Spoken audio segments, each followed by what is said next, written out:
परात पर अखिलेश्वर, अकारण करुणा वरुणालय, भक्तवांछित कल्पतरु, श्री विनिंदित पीतांबरधारी बाल कृष्ण लाल की वांगमयी मूर्ति श्रीमद् भागवत महापुराण है। बोलो श्रीमद् भागवत महापुराण की जय।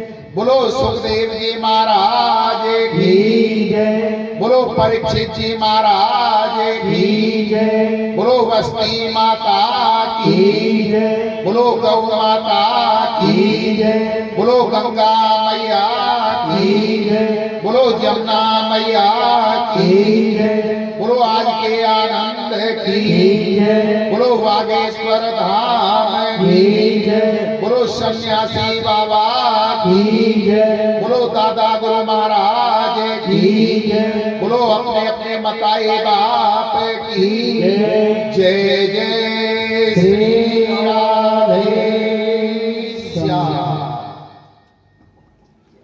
परम आदरणीय सर्वमात्र शक्ति पिता तुल्य पुरुष शक्ति विप्र समाज, संत समाज, संगीतकार,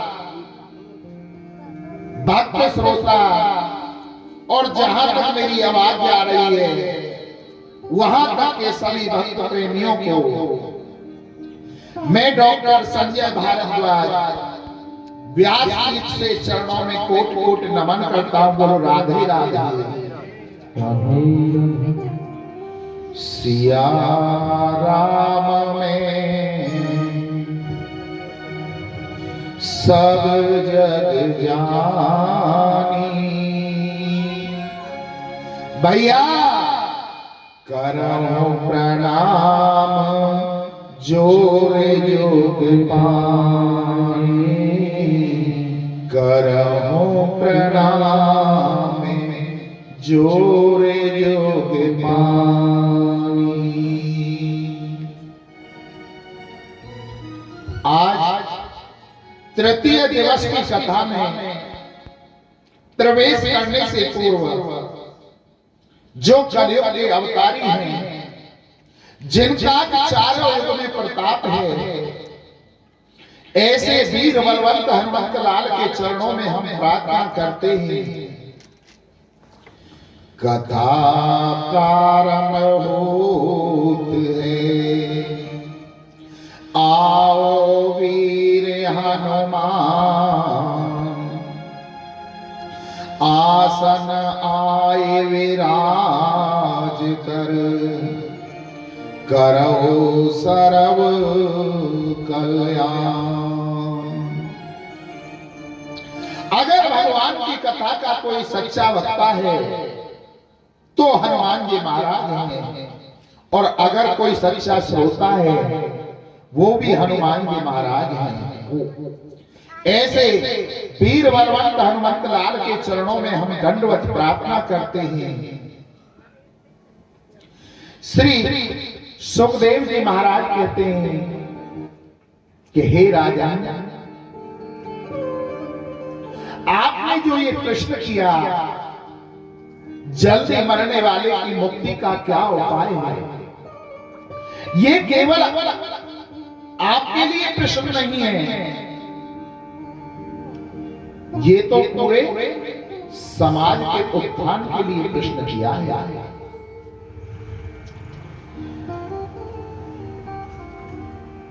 श्री सुखदेव जी महाराज से राजा परीक्षित प्रश्न करते हैं कि हे गुरुवर,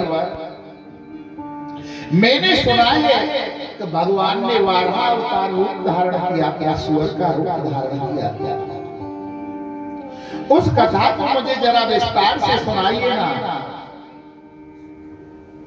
सुखदेव जी महाराज कहते हैं कि हे राजा सुनो, कश्यप महाराज की 13 पत्नियां थी, उनमें दति सबसे बड़ी पत्नी थी। एक दिन दति अपने पति के पास गई और जाकर के कहने लगी कि हे स्वामी, मेरी जितनी भी अन्न है ना, वो सब पुत्रवती है। आप मेरे ऊपर भी ऐसी कृपा करो जिससे कि मेरे भी कोई पुत्र हो, सहवास की कामना से। कश्यप जी महाराज ने कहा कि हे देवी, ये समय कामोपासना के लिए उचित नहीं है। अब इस समय दोनों समय मिले हुए हैं और इस समय साक्षात भगवान शंकर अपने मरुद्गणों के साथ में भ्रमण करते हैं। कश्यप जी महाराज ने दिति को लाज समझाया, परंतु उसकी समझ में नहीं आया। दिति की जिद के आगे कश्यप जी महाराज झुक जाते हैं और उसकी काम पूर्ति की इच्छा को पूर्ण करते हैं। उसके बाद दिति से कहते हैं कि हे दिति, देखो पुत्र तुम्हारे एक नहीं दो होंगे, परंतु दोनों ही राक्षस होंगे। दिति कहने लगी कि महाराज, मुझे राक्षस पुत्र नहीं चाहिए। कश्यप जी महाराज कहने लगे कि हे देवी, जैसा बीज तुमने बोया है वैसा फल तुम्हें काटना पड़ेगा। मैंने पहले ही तुमसे कहा था कि इस समय दोनों समय मिले हुए हैं, काम और उपासना के लिए उचित समय नहीं है, परंतु तुम नहीं मानी थी। अब तो दिति हाथ जोड़ करके कहने लगी कि हे स्वामी, मुझे राक्षस पुत्र नहीं चाहिए, मुझे राक्षस पुत्र नहीं चाहिए। बार बार जब इस प्रकार कहने लगी तो कश्यप महाराज कहने लगे कि हे देवी, पुत्र तो तुम्हारे दोनों राक्षस होंगे, परंतु ऐसे छोटे मोटे राक्षस नहीं होंगे। उन दोनों राक्षसों को मारने के लिए स्वयं भगवान को आना पड़ेगा। अब तो दिति कहने लगी महाराज, फिर तो मेरे पुत्र बड़े भाग्यशाली होंगे जिन्हें मारने के लिए स्वयं परमात्मा को आना पड़ेगा। दिति का गर्व बढ़ने लगा, उसका प्रकाश अभी से बढ़ने लगा। तो देवता एकत्रित होकर ब्रह्मा जी के पास गए और जाकर के कहने लगे कि हे ब्रह्मदेव, दिति के गर्भ में जो राक्षस बालक बढ़ रहे हैं उनका अभी से प्रकाश बढ़ रहा है। ब्रह्मा जी ने कहा कि हे देवताओं, वो कोई साधारण बालक नहीं है, वो भगवान के पार्षद हैं जय और विजय।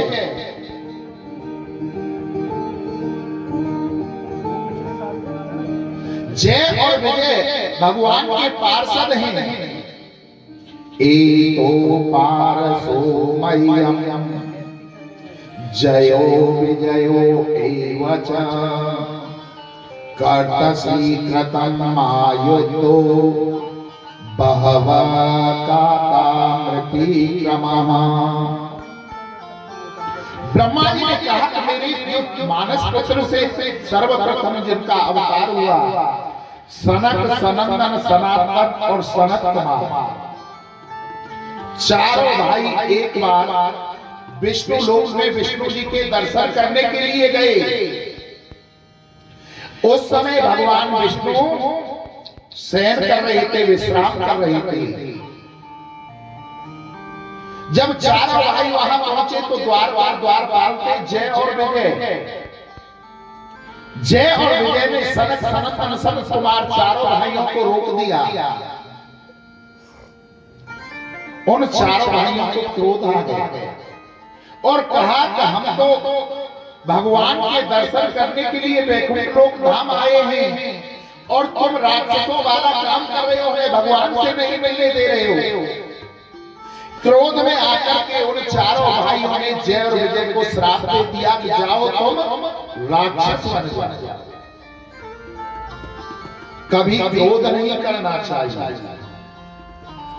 क्रोध करने से एक आसन पर आप 6 घंटे प्रतिदिन जप जो करोगे 1 साल तक, वो एक क्षण के क्रोध से नष्ट हो जाता है। इसलिए क्रोध नहीं करना चाहिए। क्रोध करो तो कैसा करो? आपने कभी रामलीला रासलीला देखी हो? राम रावण का जब युद्ध संवाद होता है तो ऐसे लगता है जैसे कि एक दूसरे के प्राणों को ले लेंगे। और जैसे ही वो रामलीला या रासलीला खत्म होती है, मंच के पीछे जाकर के देखो दोनों एक थाली में बैठकर भोजन करते हैं। कभी भी हृदय से क्रोध नहीं करना चाहिए। क्रोध करना है ऊपर से, परंतु कभी हृदय से क्रोध ना करो। परिणाम ये हुआ कि सनक समारोह ने हृदय से श्राप दिया। उनकी आज तक की तपस्या नष्ट हो गई और उन्हें वैकुंठ में प्रवेश नहीं मिला। भगवान ने स्वयं आकर के उन्हें वहीं पर दर्शन दिए। वही जय और विजय माता दिति के गर्भ में बालक बनकर के आए। उन बालकों का जन्म हुआ। एक का नाम हिरण्याक्ष रखा गया और दूसरे का हिरण्यकश्यप। जब इन बालकों का जन्म हो गया, इनका साम्राज्य पृथ्वी पर हो गया, तो पाप बढ़ने लगा पृथ्वी पर। और जब पृथ्वी पर पाप बढ़ने लगा तो पृथ्वी रसातल को जाने लगी।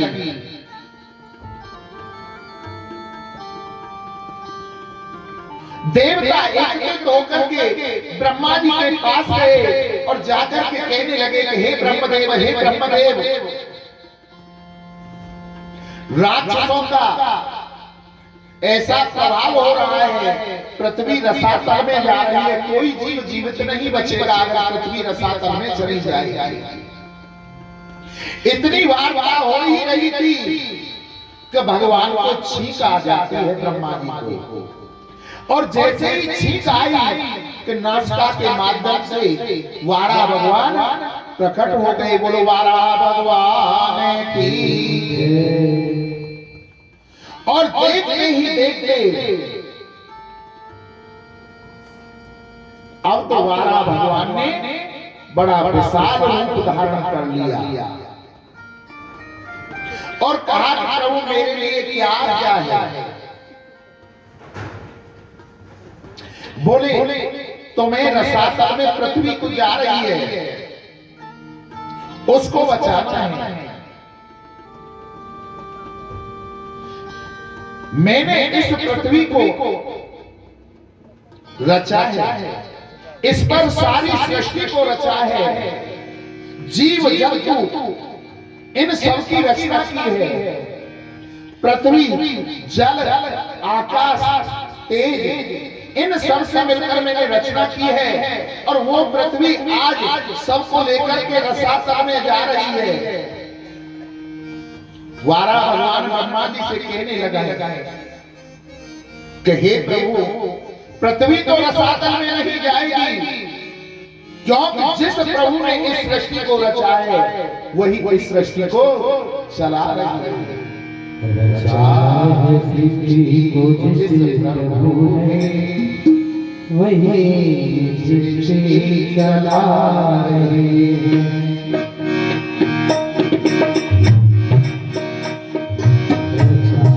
सृष्टि को जिस प्रभु ने वही सृष्टि चला रहे हैं। रचाए सृष्टि प्रभु ने वही सृष्टि चला रहे हैं।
साधु जी सीताराम सीताराम प्रेम से बोलो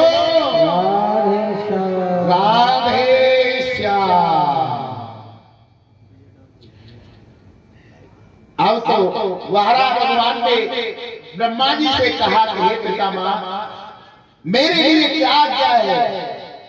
बोले जो पृथ्वी रसातल में जा रही है उसको जाकर के निकालिए। हमारे भारत की सभ्यता विज्ञान इतना प्रबल था पहले से ही। जब पृथ्वी रसातल में जाने लगी तो पृथ्वी के लोग आकाश मार्ग में भ्रमण करने लगे। एक तरफ से नारद जी अपनी वीणा को बजाते हुए आ रहे थे और दूसरी तरफ से हिरणाक्ष जा रहा था। हिरणाक्ष ने देखा कि सामने से कोई बाबा जी मोड़ा आ रहा है। ओ बाबा जी उरे क्या उरे। नारद जी उसके पास आते बोले कहो भैया क्या बात। बोले हमारे शरीर में बड़ी खुजली हो रही है। नारद जी ने कहा भैया खुजली हो रही है तो खुजा। बोले ऐसी वैसी खुजली नहीं हो रही, हमें युद्ध करना है मल्ल युद्ध। नारद जी कहने लगे कि भैया हम पे युद्ध करना नहीं आता, हम पर आप कीर्तन करवा लो। कीर्तन तो हम कर देते हैं और हर समय में नारद जी एक ही कीर्तन करते रहते थे। श्री कृष्ण गोविंद हरे मुरारी हे नाथ नारायण वासुदेवा। श्री कृष्ण गोविंद हरे मुरारी हे नाथ नारायण वासुदेवा। भैया हम ये कीर्तन तो कर सकते हैं परंतु हम युद्ध नहीं कर सकते। हिरणाक्ष कहने लगा युद्ध तो तुम्हें करना पड़ेगा। हमारी बाजुओं में बड़ी खुजली हो रही है, हमारे शरीर में बड़ी खुजली हो रही है और ये खुजली हमारी कभी शांत होगी जब तुम हमारे साथ में युद्ध करोगे। नारद जी ने कहा भैया हम आपको ऐसा प्राणी बता दें, ऐसा जीव बता दें जिससे तुम्हारी खुजली शांत हो जाए तो कैसा रहे। हिरणाक्ष कहने लगा बताओ बताओ कौन है।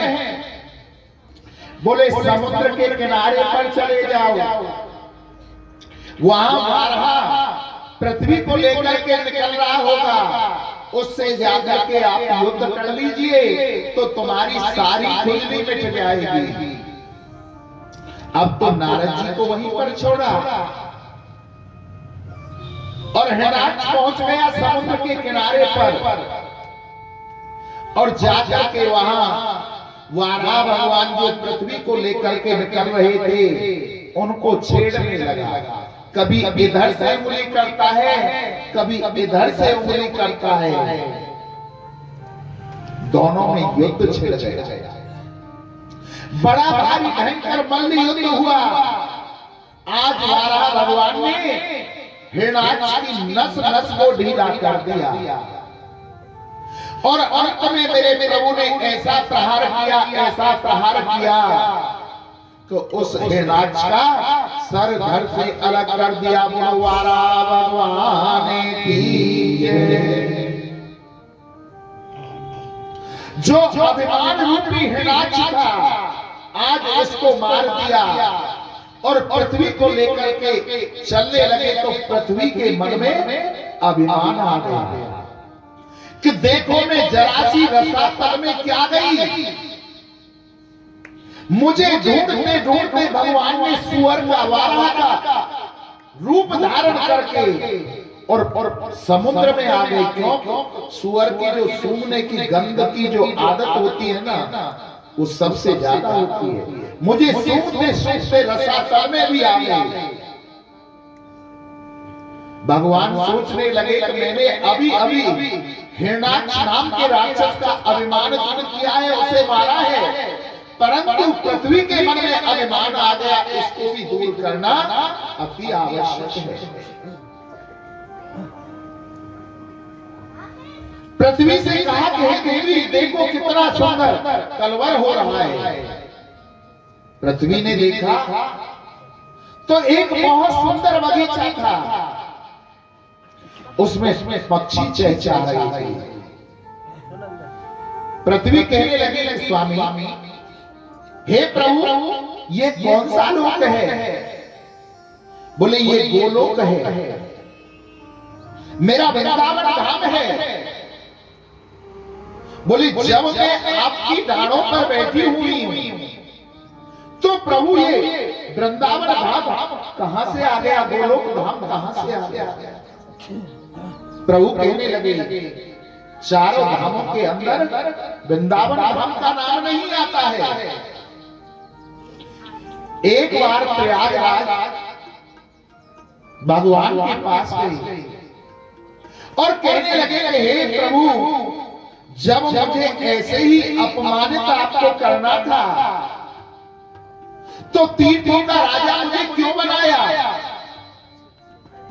भगवान हंसने लगे द्वारकाधीश और कहने लगे कि हे प्रयागराज मैंने तुम्हें तीर्थों का ही तो राजा बनाया है, अपने घर का राजा थोड़ो ही बनाया है मुझे। वृंदावन तो मेरा घर है। तुम सारे तीर्थों से कर निभाओ, उघाओ और सबका कर ला करके मुझ वृंदावन में तुम्हें देना होगा। मैं तुम्हें कर नहीं दूंगा, मेरा वृंदावन तुम्हें कर नहीं देगा। धन धन वृंदावन रजधानी, धर्म कर्म जहां बटत जीवरी, मुक्ति भरे जहां पानी। धन धन वृंदावन धाम। वृंदावन धाम एक ऐसा तीर्थ है, अगर तुम भक्ति के चश्मे से उसको देखोगे तो उसके कण कण में रज रज में तुम्हें परमात्मा के दर्शन होंगे।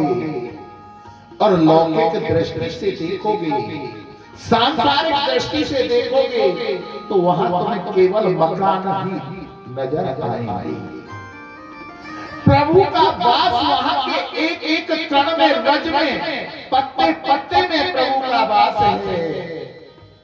मन चल रे वृंदावन धाम, मन चल रे वृंदावन धाम, रटेंगे राधे राधे राम, मिलेंगे कुंज बिहारी छोड़ के पार पार।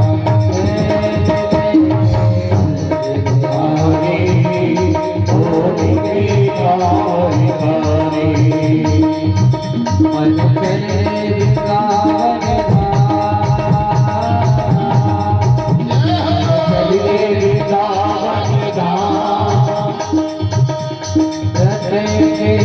राधे राधे मिलेंगे बिहारी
सफल बनाएंगे, करके पाने हम जीवन सफल बनाएंगे।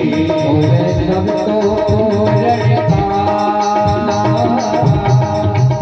हमें सब तो पूर्ण रटेंगे राधे राधे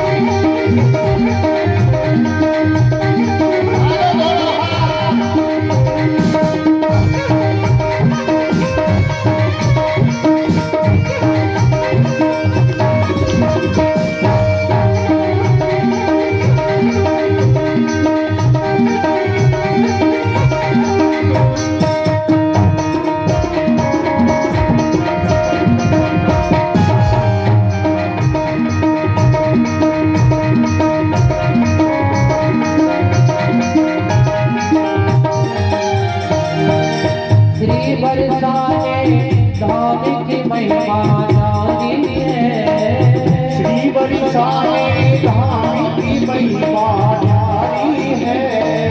बहनों की सरकार श्री राधे रानी है, बहन की सरकार श्री राधे रानी है। श्री बरसाने धाम की महिमा नारी है, बहनों की सरकार श्री राधे रानी, बहन की सरकार श्री राधे रानी है।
कोई दर्शन करके जीवन सफल बनाते हैं।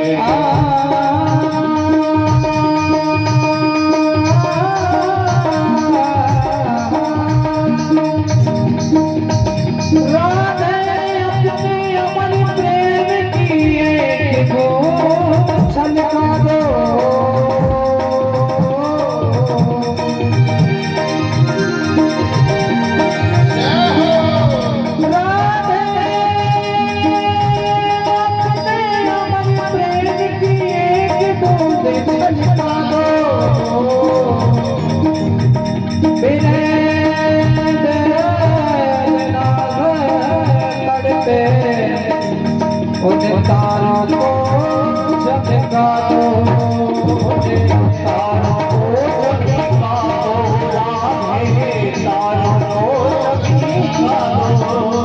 बिहारी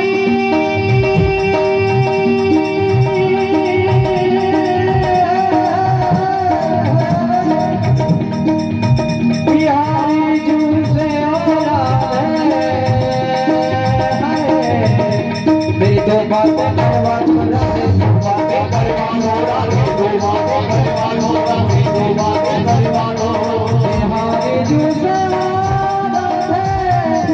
मेरी तो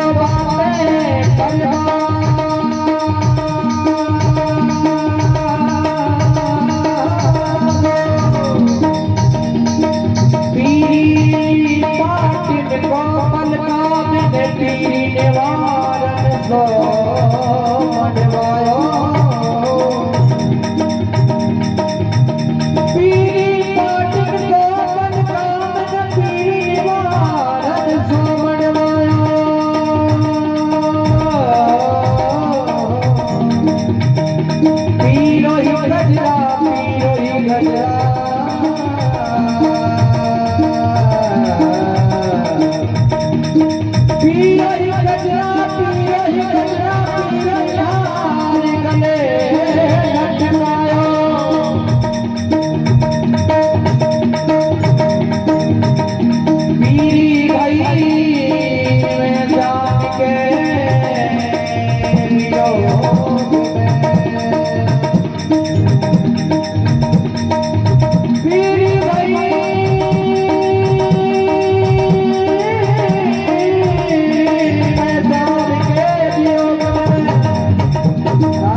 तक मेरो प्यार पिया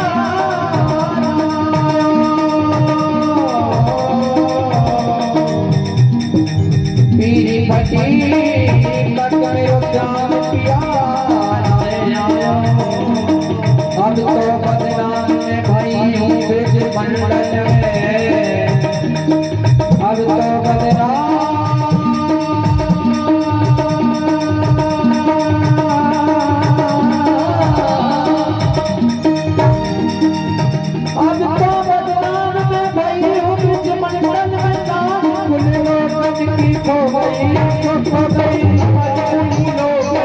हो गई